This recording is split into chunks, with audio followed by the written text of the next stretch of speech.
예, 대단히 반갑습니다. 저는 기독교 어미요법 채널을 운영하고 있는 박태관 목사입니다. 그동안도 잘 지냈습니까? 오늘 이 시간에는 고통의 개인성에 대해서 함께 생각을 해 보려고 합니다. 우리가 이 세상을 살아가는 데 있어서 좋은 일도 있지만은 또 나쁜 일도 경험을 하게 됩니다. 즐거운 일도 있지만은 슬픈 일도 경험을 하게 되어지는 것입니다. 여러 가지 일들로 말미암아서 정신적으로 또 육체적으로 고통을 느낄 경우들이 있습니다. 그러나 이 고통이라는 것은 개인적인 것이고 주관적인 것입니다. 비슷한 고통을 당해도 어떤 사람은 그것을 굉장히 고통스럽게 느끼고 또 어떤 사람은 덜 고통스럽게 느끼는 것입니다. 그것은 그 사람의 정신 상태, 또 마음의 상태, 또 육체적인 건강 상태에 따라서 다르게 느끼는 것입니다. 그렇기 때문에 우리가 쉽게 다른 사람의 고통에 대해서 평가해서는 되지 않는다는 사실을 기억을 해야 되겠습니다. 한 번은 프랭클에게 어떤 분이 잡지에 나온 사진을 보여주었습니다. 그 사진을 보는 순간 프랭클이 수용소에 있었던 사건이 생각이 났습니다. 그 화보에 실려있는 사진의 내용은 이렇습니다. 그날은 새벽 5시쯤 되었습니다. 모두들 피곤한 가운데에 잠을 자고 있었습니다. 그런데 갑자기 밖에서 호루라기 소리가 나더니 문이 쾅 하고 열리는 것이었습니다. 그래서 그 소리에 모든 잠자던 동료들이 벌떡 이제 얼굴을 들고 쳐다보았습니다.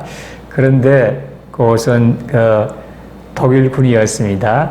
모두들 겁에 질려 있는 얼굴로 그 독일군을 바라보는 그와 같은 사진이었습니다.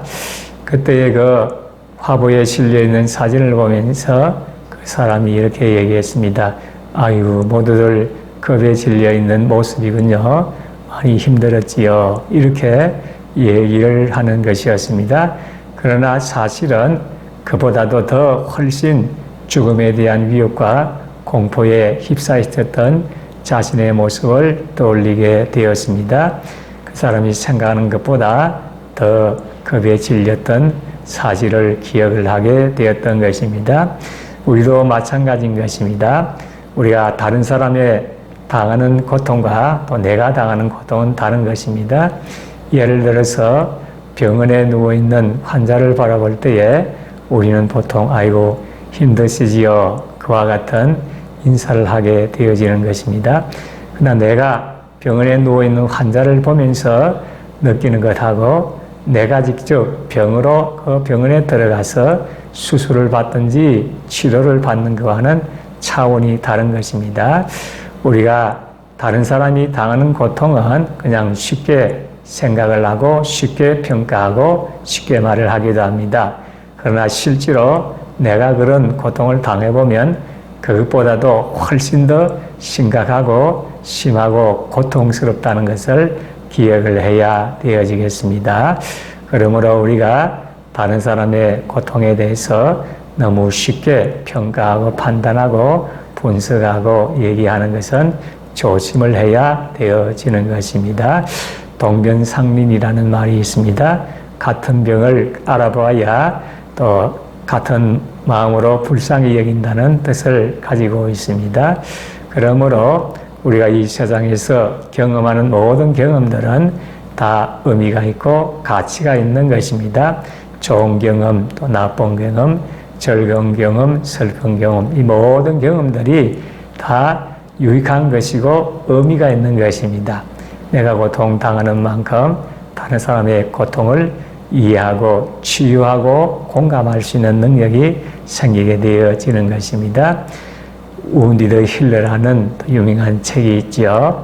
상처받은 치유자라는 것입니다. 내가 상처를 받아봤기 때문에 상처받은 사람들의 마음을 이해하고 공감하고 치유의 도구가 되어질 수가 있다는 것입니다. 지금 여러분들의 마음 상태가 어떻습니까? 여러 가지 일로 마음적으로 육체적으로 고통을 당하고 있습니까? 이 모든 것이 앞으로 다른 사람의 고통을 공감하고 치유하는 데에 귀하게 도구로 사용될 것입니다. 그러니까 지금 내가 당하는 고통에 대해서 또 잘 극복하고 이것을 통해서 다른 사람들에게 도움을 줄 수 있기를 진심으로 소원합니다. 끝까지 시청해 주셔서 대단히 감사합니다. 평안한 시간을 보내시기 바랍니다. 감사합니다.